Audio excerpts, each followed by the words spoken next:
It's my pleasure. It's my pleasure to introduce Elena McGrew. Uh, Elena is a statewide enterprise procurement manager for the Washington State Department of Enterprise Services, otherwise known as DES. Among the many things that Elena does, Elena leads a team responsible for providing procurement tools, guidance, and consultation to agencies across the state. Um, just one second. It sounds like. Okay, well, okay, so roofing solution. Got it. Thanks so much, Victor. Yeah, so Elena has a wealth of experience. Her team develops and manages statewide contracts valued at over 1.3 billion, which, as many of you know, are available for state agencies, higher education institutions, local governments, and other public entities. And with over 13 years of experience spanning state, federal, and private sector procurement, Elena brings a deep passion for the mission of public procurement and a strong commitment to ensuring transparency, collaboration, and value for Washington taxpayers. So, in today's session, titled Guidance for Agencies to Address Tariffs, Potential Effects on Procurement and Impact on DES Statewide Contracts, Elena will be sharing how DES has been responding to agency requests for support around the challenges posed by tariffs. So this is a long-awaited topic. You'll hear how DES has assessed and mitigated tariff impacts on the contracts, resources developed in partnership with the Attorney General's office, and lessons learned, among other current challenges and practical guidance and tools. So please join me in welcoming Elena McGrew. Thank you. Thank you so much, Erin, and thank you guys for joining us this afternoon as you hopefully enjoying your lunch or some good fall drinks. As you guys heard, I am a diehard public procurement professional, and this is really a pleasure to be here. One thing that I want to say right off the start before we go into some quick and maybe fun, hopefully fun, fall icebreaker. I would say that I will not have answers to all your questions, most likely. Tariffs is obviously a hot topic right now.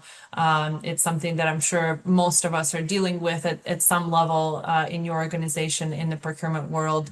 And I hope that we can learn from each other in this next, 40 or 50 minutes that we have together. So please jump in, share what your organization is doing as well, right? Or some of the successes that you found or challenges that you found. I hope it can be a collaborative, information sharing, not just me kind of presenting out. But before we jump into the heavy topic of tariffs, I did bring a quick fall trivia icebreaker for you guys. I'm going to share my screen. And in the meantime, if you want to put in the chat if fall is your favorite season of the year, because it is for me. And if you can see, I'm color coordinated with my background just for that. And so I'll have a couple of trivia questions for you, and we'll just honor system. Hopefully don't Google it, don't AI it. Put the answer in the chat if you know it. All right, gonna share my screen.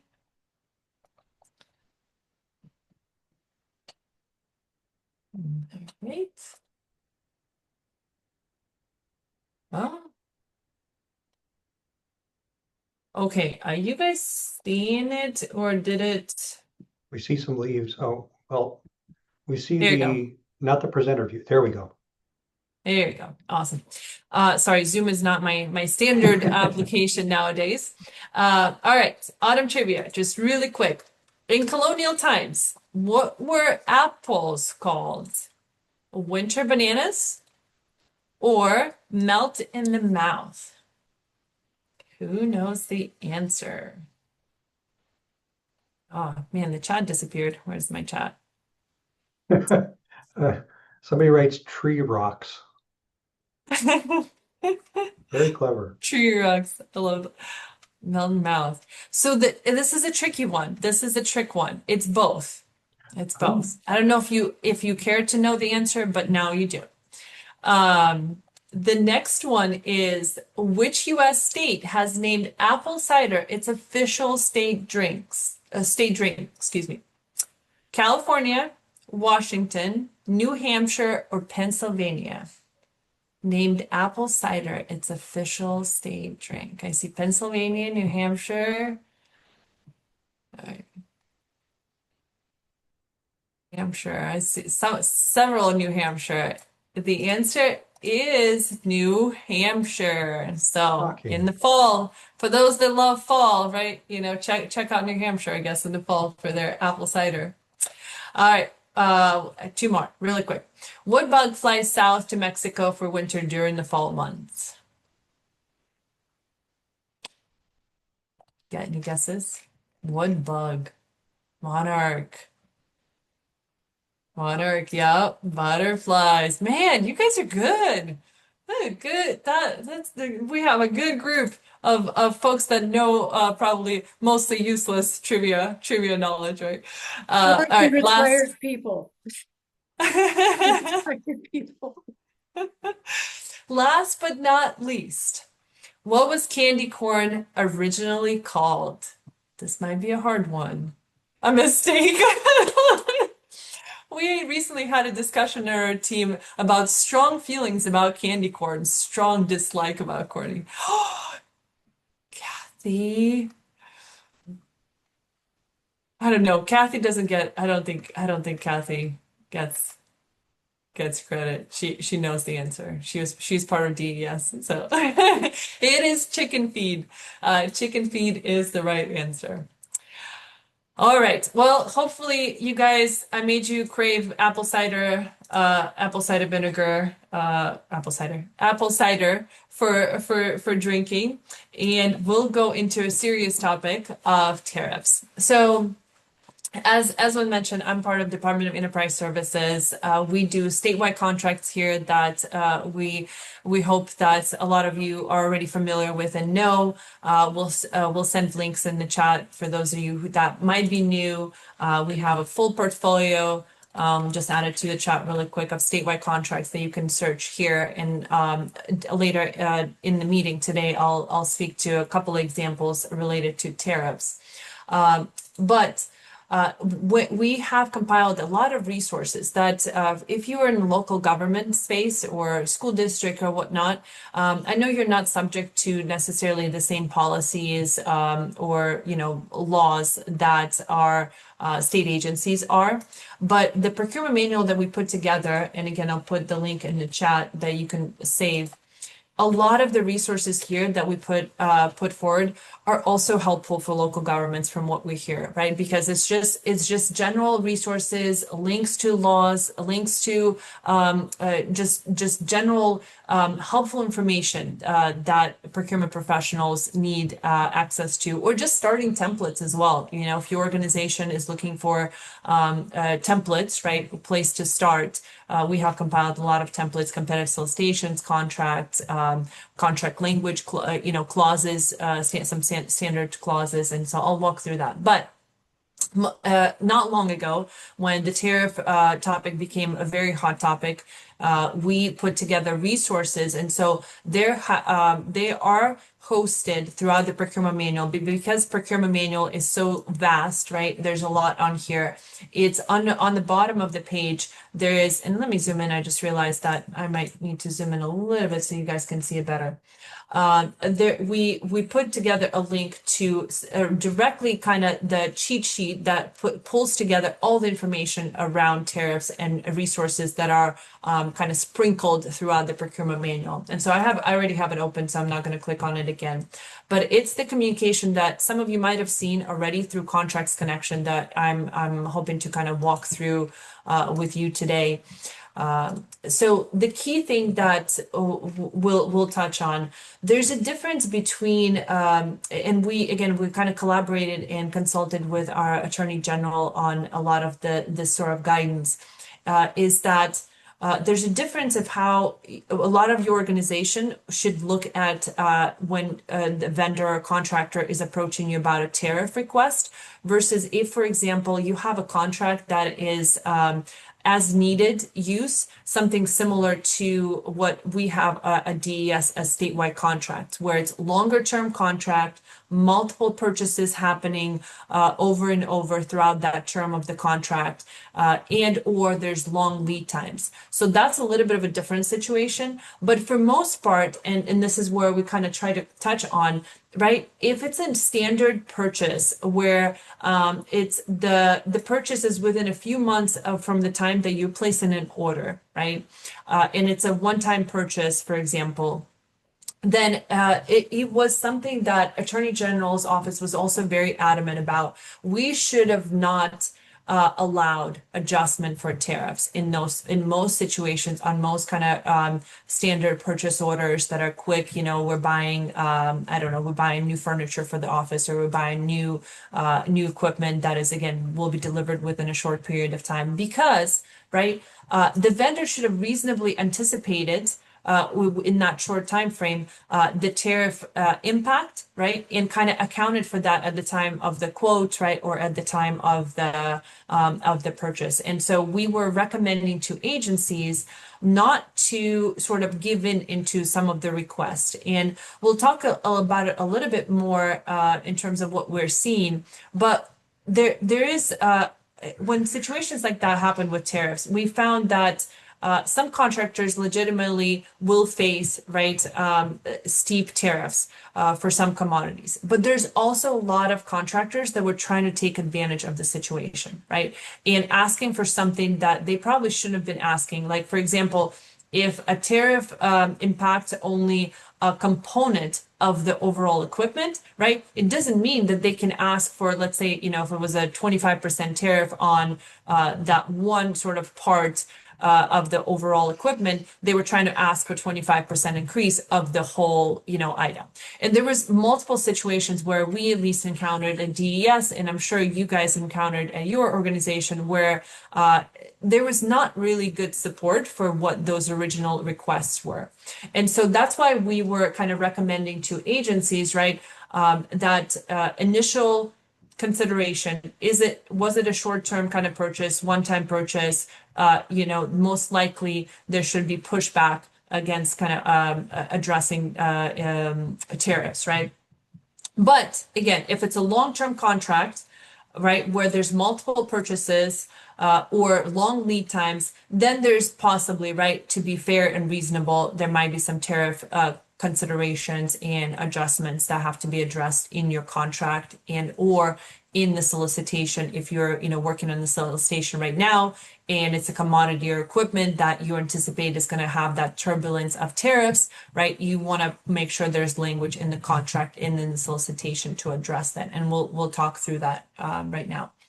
So the resources that we put forward of for the agencies, that I'll touch on each one kind of individually a little bit, is the Economic Price Adjustment Guide, which I think a lot of you will find useful, and hopefully you can find it again. And there's a link here, but you can find it on our procurement manual, because it touches just on a lot of best practices around how an organization needs to do due diligence about, you know, any price increase request, right, or economic price adjustment, different pricing structures or economic price adjustment structures that can be considered.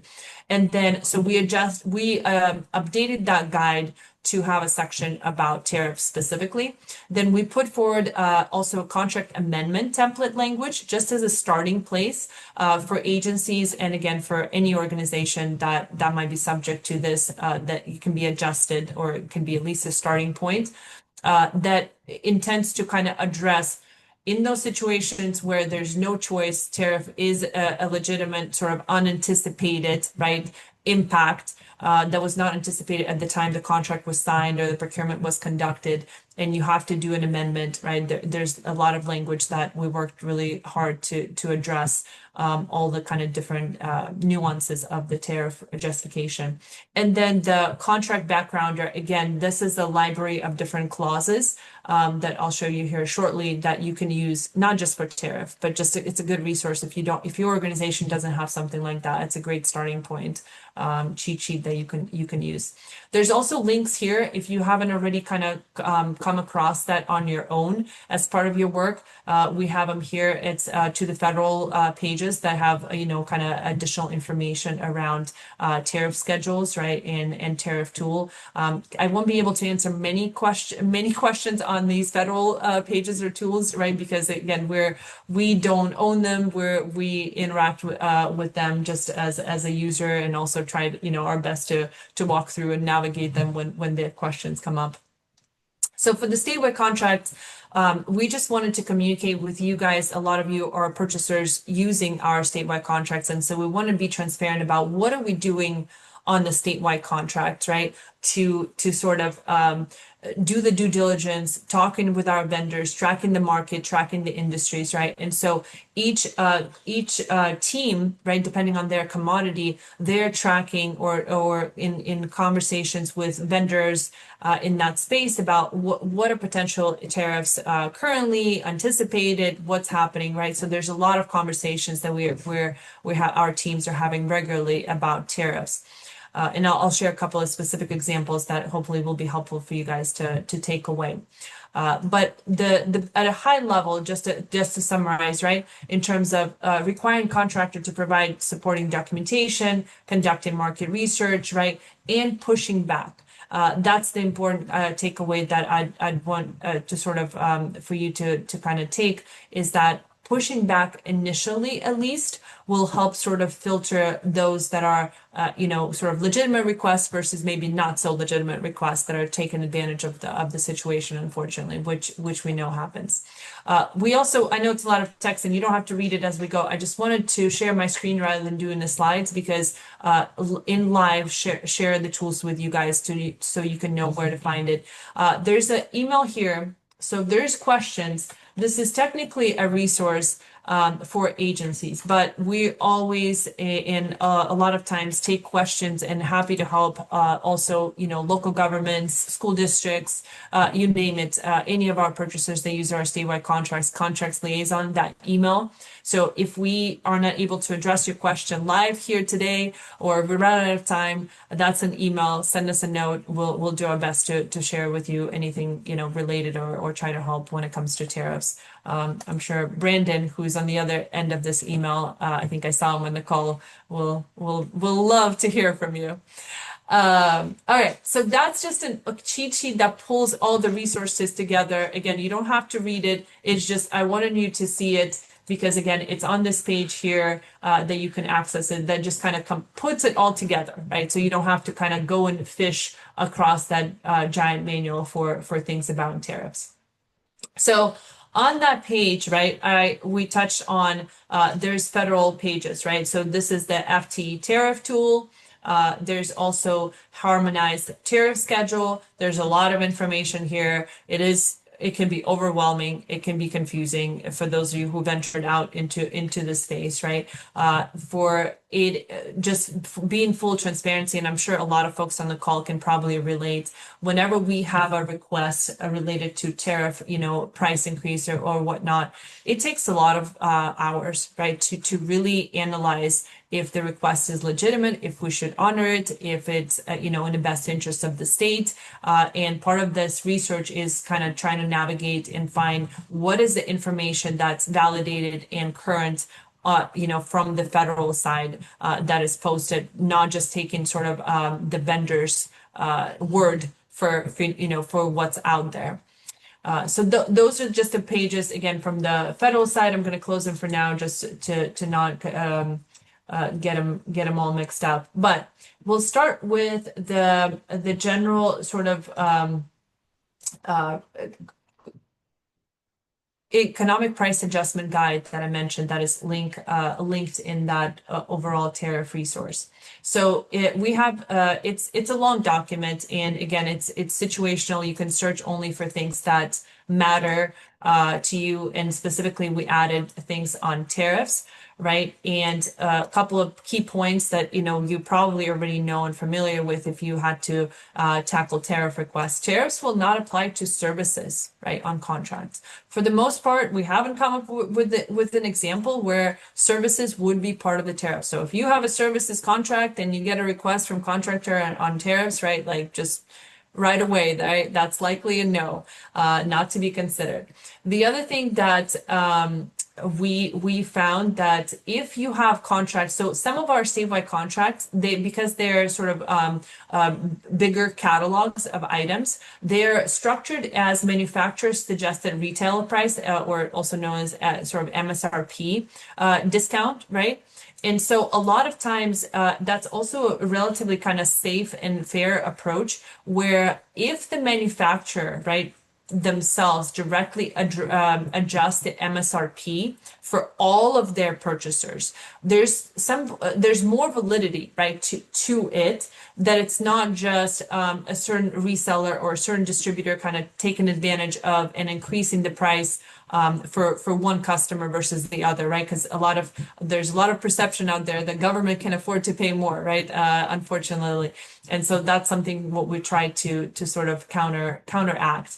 And so if you have a contract that has that sort of structure where it's not a firm fixed dollar price, but it's a discount, right? You might not need to do any sort of amendment. It's just going to be automatically sort of pulled into that MSRP adjustment, the tariffs would be, right? Or any other sort of before tariffs it was fuel surcharges or whatever the disruptions were. A lot of times they would be reflected, right, in that sort of MSRP.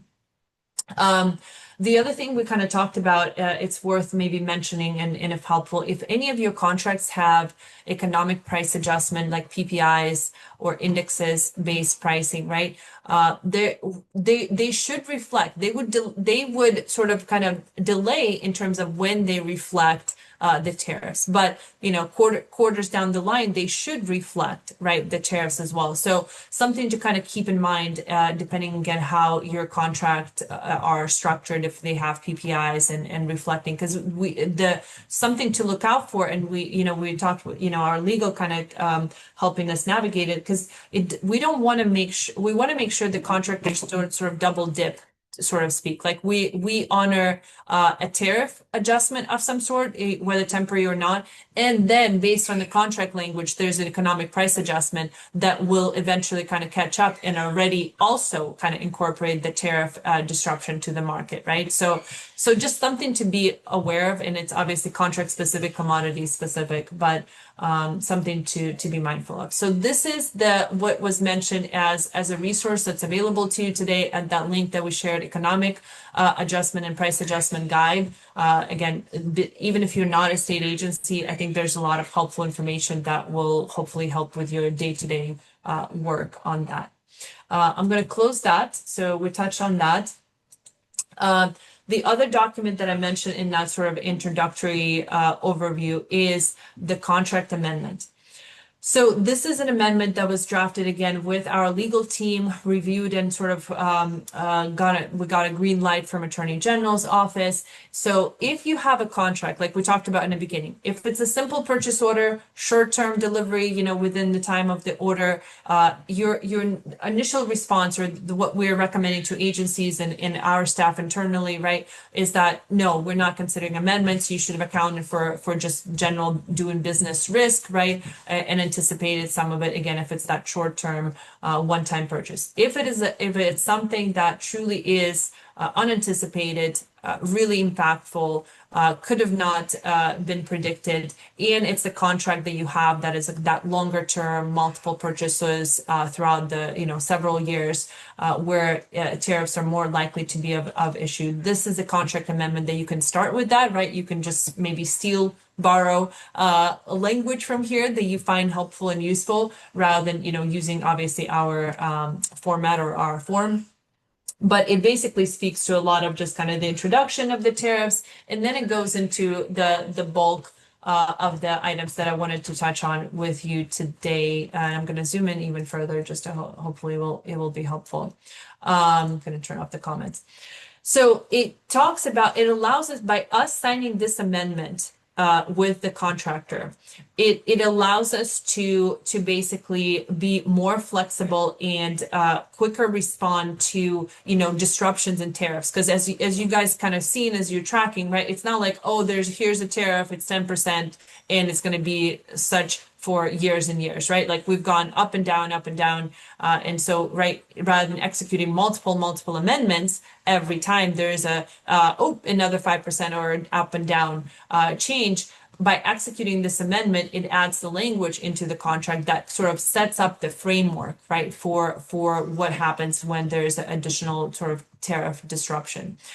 So the way it's laid out, it's very clear. It tries to put a lot of ownership on the justification that has to be done from the contractor. So we are asking contractor to provide a lot of the documentation to justify their request. And so things like, for example, what are the specific applicable tariffs, right? What are the date of that tariff that was effective, the exact amount, the percentage of the goods for which tariffs apply, kind of like what we talked about earlier, right?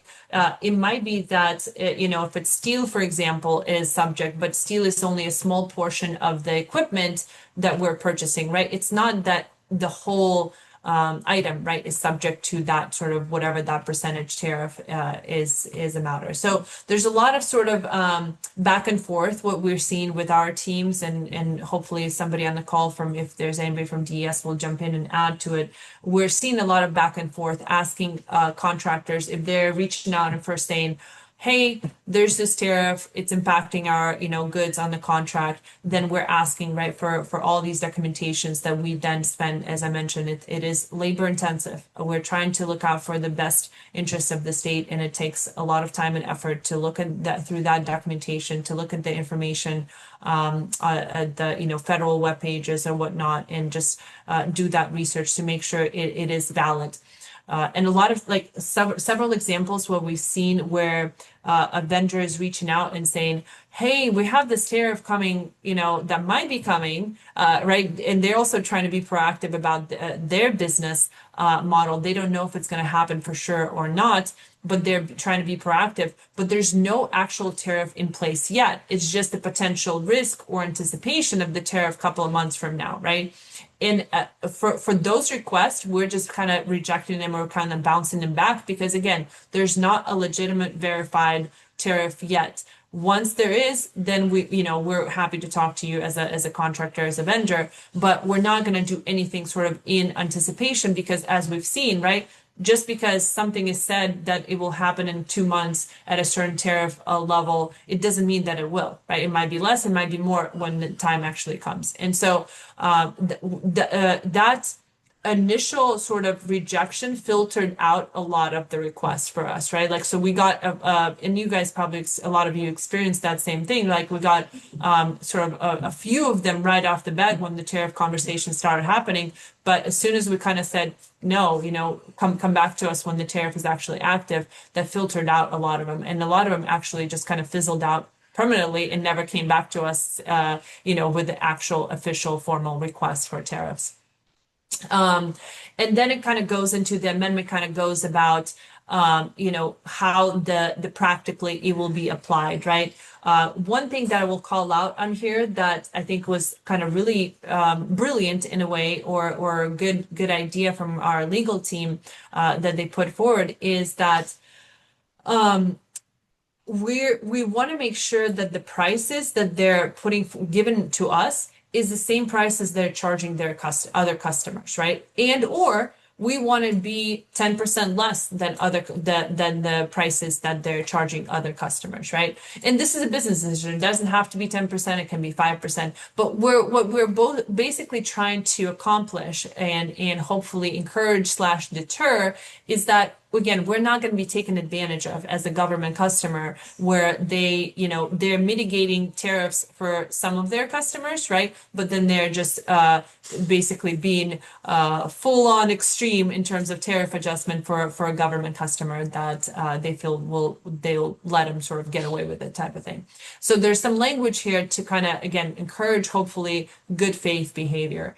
And then just kind of this amendment kind of touches on, again, some of the language that you can take from here is that again, tariffs must be unexpected, right?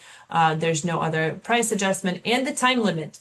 So we make a choice, or we made a choice or recommendation that it's going to be very time bound, right? So we're not executing an amendment that's just going to say, oh, here's, an adjustment and it's sort of indefinitely or until the end of the contract term. It is bound to 12 months. Obviously, this can be changed depending on the situation, but uh, implying, right, that after 12 months, we're going to revisit. And if they have justification and continue to have justification, that there's still tariff in place and or maybe less and or maybe more, then we kind of do that sort of adjustment at that time.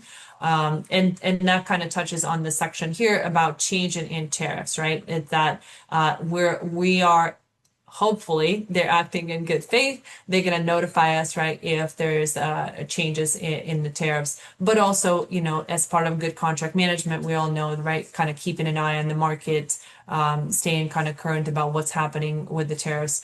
And even if the contractor doesn't reach out, right, it might not be a bad idea, right, to continuously kind of keep an eye and seeing if it's like, well, maybe the tariff now went from 30% to zero, right? There's no reason, because some of these contractors, right, again, whether intentionally or not intentionally, if it's coded in their system, they might continue to charge a certain fee that technically shouldn't apply anymore.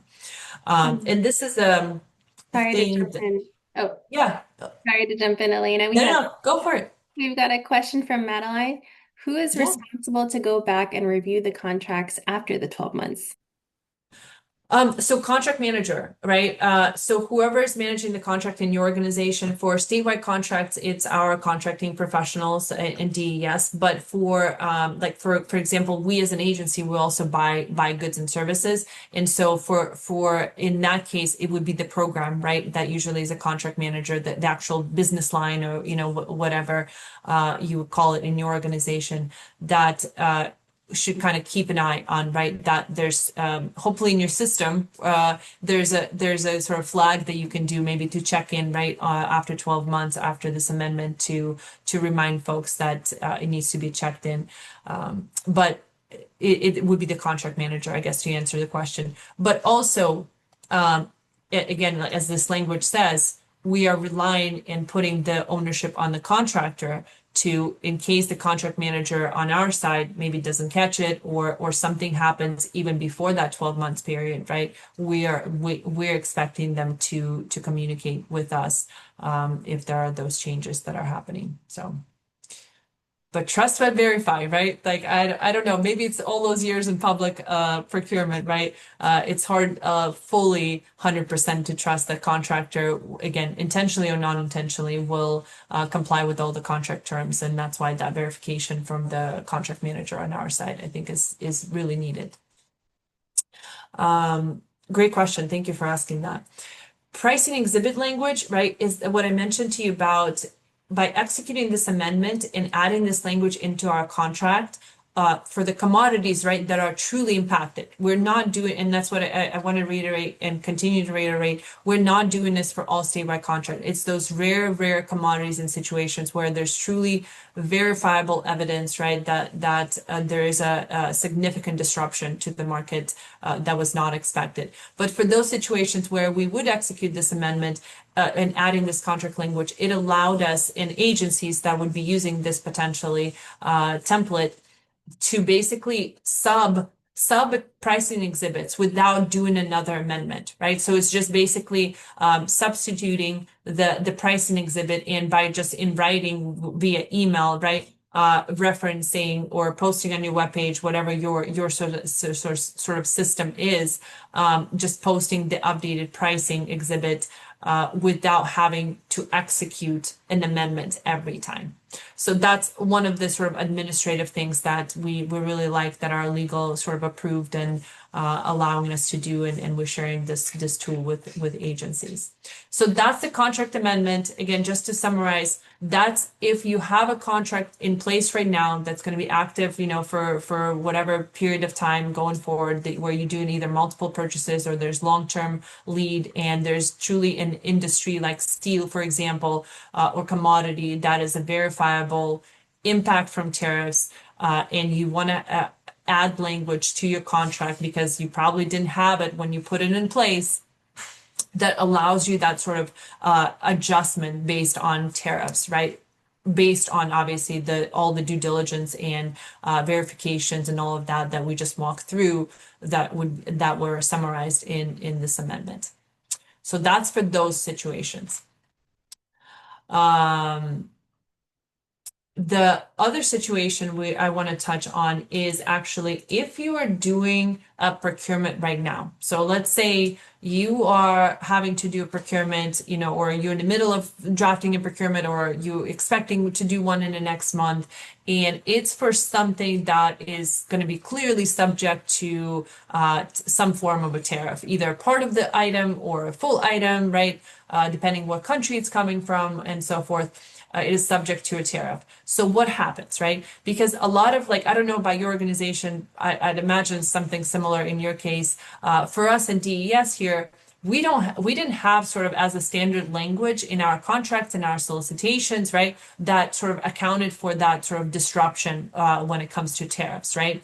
So now we drafted some basic kind of starting points, right? Whether it's clauses for the contract or that will be attached to the competitive solicitation to the procurement to signal our approach and giving us that flexibility to allow for tariff adjustment. So that's similar to that language that we just walked through in the amendment that we'd be amending the current contracts. It's the language that we would be putting into the contract right now, so then we don't have to do an amendment, right? I'm going to zoom out a little bit. So this backgrounder, I'm going to jump to the beginning afterwards, but it's a lot of pages, 124 pages, because it has basically starting contract clauses for almost every situation. A lot of them. Our legal did an amazing job over the past few years, kind of compiling all the language that would be helpful for our team members. So I think you can leverage a lot of it, not just tariffs. And again, it can be found on our procurement manual that we put a link in the chat. But basically, there's a section about economic price adjustment language, and one of them is specifically deals with tariffs. I'm scrolling to see because I'm trying to remember.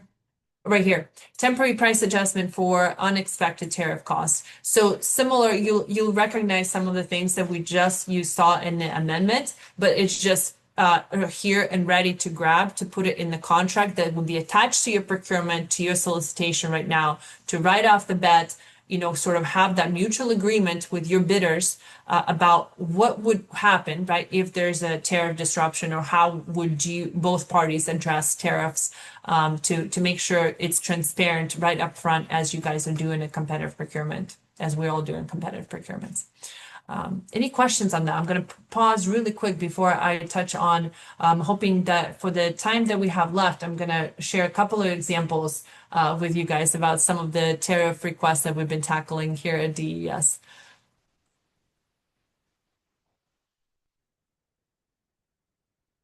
Erin, do we have any questions that we didn't get to earlier? Just double checking, make sure that I didn't miss anything. I try to kind of stay active, but I don't know if I fully captured it. No, you did great, Elena. We did have not a question, but a comment from Jason from City of Spokane.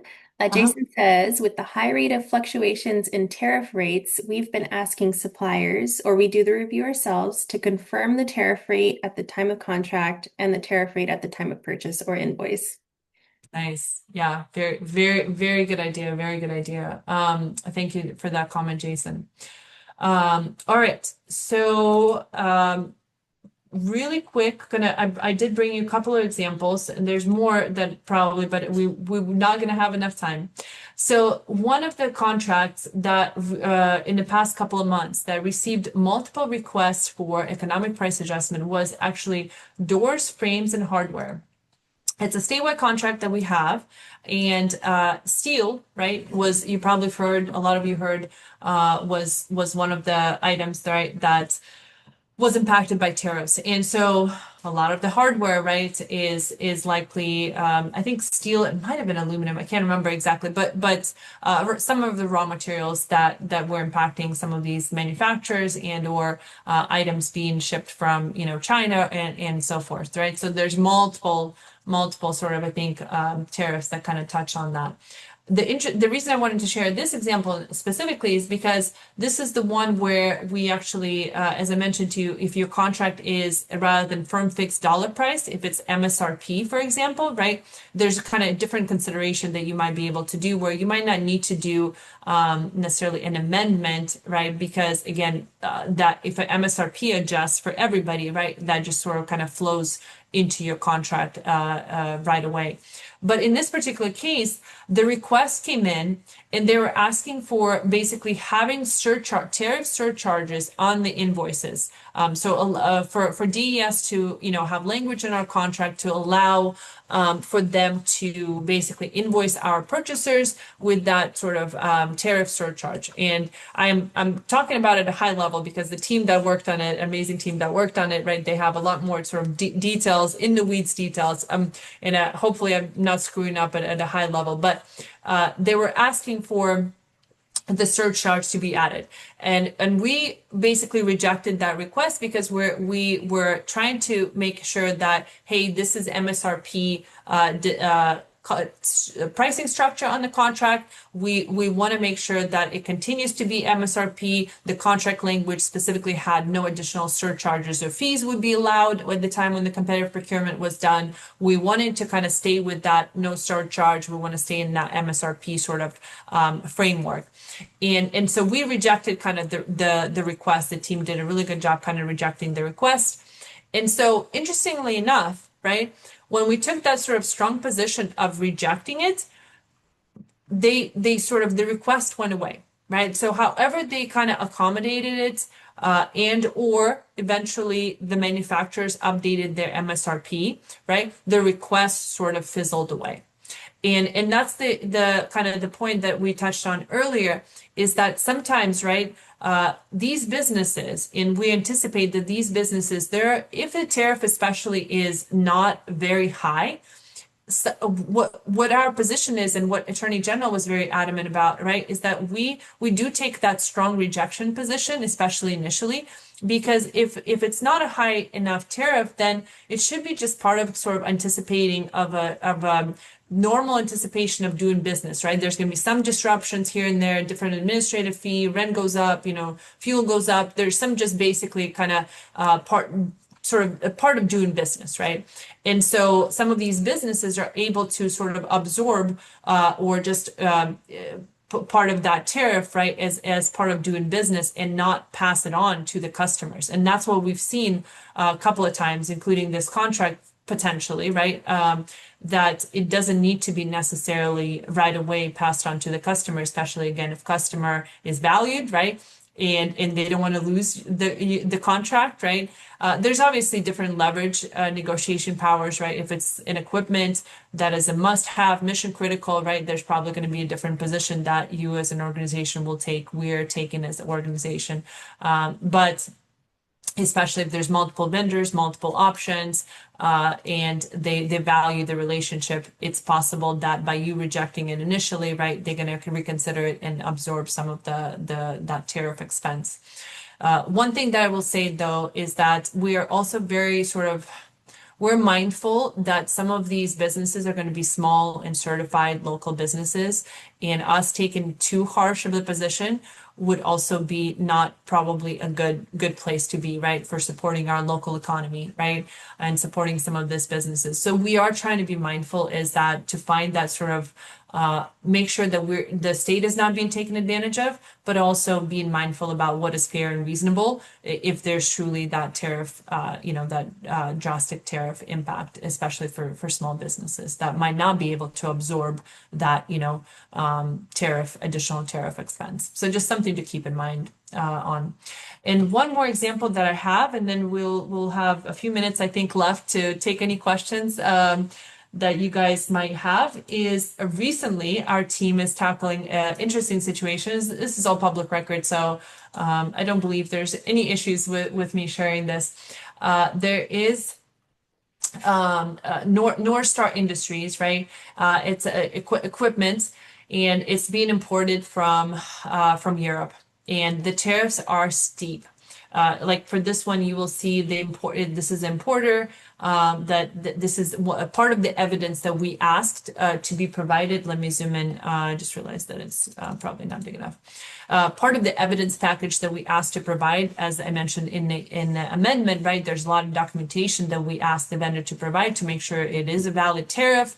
The items were not purchased before the tariff was active. That's the other thing to keep in mind. You know, some companies stockpiled goods, right? And then they're selling potentially something that was not subject to tariff, right? But they're, again, taking advantage potentially of the situation and adding that tariff. So part of the verification, we asked him to see that sort of import records, right? About at the time that when the items came in. And as you can see, this is a significant kind of tariff thing. Another part of the documentation is this documentation from Department of Homeland Security that actually mentions the tariff schedule, right? To kind of, again, validate, help kind of our team validate that this is a legitimate request.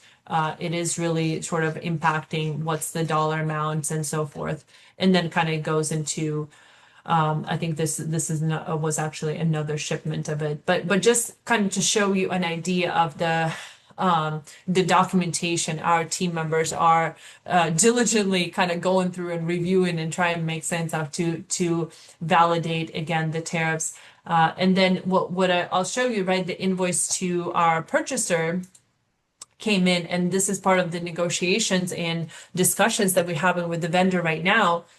They're adding this 15% tariff surcharge, right, onto their invoice to the purchaser before they got any sort of authorization from us as a contract holder, right, statewide contract holder, that they're allowed to charge any sort of tariff, whether it's part of the price or, you know, kind of baked into the price and or as additional surcharge. And so this is the negotiations that we're having with them right now, because they acted sort of not in compliance with their contract. They technically, before they have that approval and authorization, they should not be, right, adding that tariff surcharge, because they should have worked with us to make sure the contract is in line. Because of the purchaser, what we're worried about, right, the purchaser, if there's an audit, right, to show, right, it will show that the contract has one price, right? And it says no additional charges, no additional fees, yet, right, a purchaser is paying, you know, a different price and or because of that additional surcharge that, again, not at the time when the order was placed, invoiced, was not part of the contract. So those are type of discussions that we are sort of having in considerations, and it's, you know, depending on the commodity, there's more or less of that kind of back and forth around that. So that's what I have for you guys today in terms of sort of the good, the bad, the ugly, in terms of what is happening and related to tariffs, the good, sort of the resources that are available to you guys. And I think we have a couple of minutes before we conclude for any questions for me. Yeah, thank you so much, Elena. This was so wonderfully informative. Thank you for walking us through. I actually have a question. I was curious, when you're working through all of these tariff updates and amendments, has there been any impact on the insurance coverage that you've been requiring on your contracts? As in related to tariffs? Yeah, just in the shift in liability and maybe more implications on, tariffs driving material shortages or delays and whatnot. We haven't yet, and at least not that I can think of in examples in the kind of negotiation conversations we've been having with vendors. And insurance is kind of a sensitive topic because overall, as a state, our priorities is to remove barriers as much as possible for small and certified and local businesses. And insurance is often kind of raised as one of those sort of barriers, right? Insurance expenses. And so we are actually been intentionally and sort of proactively trying as much as possible minimize insurance requirements to only what is absolutely necessary to kind of cover the state's risk. Again, being mindful that the insurance expense is really a lot of time is a huge burden to the small businesses. So it hasn't come up in the tariff discussion yet. And I hope it's a great question though. And I hope folks, if they feel comfortable, put something, things in the chat, if other folks might have had anything related to that they've approached. it that way. Yeah, thanks, Elena. That was a great response and definitely a lot to think about. Um, Yeah, if anyone has any questions, I'm seeing a lot of support in the chat. Really good tools, says Jason. Connie mentioned that the amendment, the not having to do amendment to accommodate price fluctuations is really awesome. A lot of great responses here. I suppose if it's okay, I do have another question. So you had mentioned Bureau of Labor Statistics methodology, Elena, and how it might have maybe like a couple months lag before the tariffs come into effect. Mhm. How, I appreciate you showing the, like looking at the date that the tariffs, uh, are effective. I'm assuming if we have an economic price adjustment clause that relies on BLS, that we don't have to really have as much emphasis on the date that it comes into effect. So I guess depends, right? So what the conversation that we had internally here is that if the request happens, let's say today, for like, hey, the tariffs are active today, the orders are happening right now, right? That there's that sort of additional, again, unprecedented, unexpected expense. That's not going to be yet reflected in the PPIs, right? The PPIs usually in our contracts is like an annual, right, economic price adjustment and so forth. So if there's something happening now, but the economic price adjustment is not due until, let's say 6 months from now or more, right? I think there's some action that is vendors need us to take, right? They need us to meet them somewhere, right? Because they cannot afford to wait for that sort of anniversary date of the PPI, if that makes sense. Hopefully, I'm answering your question, but let me know if I'm not. No, absolutely. That's really helpful. So it's good to keep in mind, like you said, that the contractors, especially if they're a small business, that would probably have a huge impact on them if the tariff went into effect and they had like several months before the next economic price adjustment to their schedule. Yeah, so it all depends on the order, right? Timing, right? Like if your order is not until later, right? It is possible that PPI will kind of catch up. But we're often going to hear from vendors also. It's like, oh well, PPI did not adjust enough, right, to accommodate for all of that. And that's great. We're willing to have that conversation with them, but we're wanting them to provide all the supporting documentation about why, for whatever reason, right, it's different for their product or this market or whatnot, that PPI is not fairly sort of reflecting that. So we're always willing to kind of have that discussion. Awesome. Well, thank you, Elena. A couple more things from the chat. Is this session being recorded? Yes, it is. It'll be on Washington NIGP's YouTube channel. Let's see what else. Madeline said, we've been getting tariffs regularly added to invoices before the procurement team is notified. And then, Happens. Yep. I yep. can reflect. Definitely commiserate. And let's see. I also noticed, so Elena, you added an email in the chat for Yep. contract liaison at des.wa.gov. So it's safe to assume you mentioned we can reach out if we have any questions regarding tariff. Please, please do. Brandon and I are on that email, and so we'll be happy to try our best to address it. Like I said, we might not have all the answers, but at least we'll do our best to point you to the right place and or see if we can troubleshoot things with you guys. Well, thank you so much, Elena. I know that myself and I'm sure many others on the call will be reviewing your presentation again. We might reach out. Thank you for keeping the door open for us in case we have any other questions. Um, and with that, unless there's anything else from the chat, great. Well, thank you again, Elena. We really appreciate you taking the time, Thank you, guys. supporting us, and sharing all of this information, all the hard work that you and your team have been doing. Thank you, guys. Happy fall. Bye, everybody.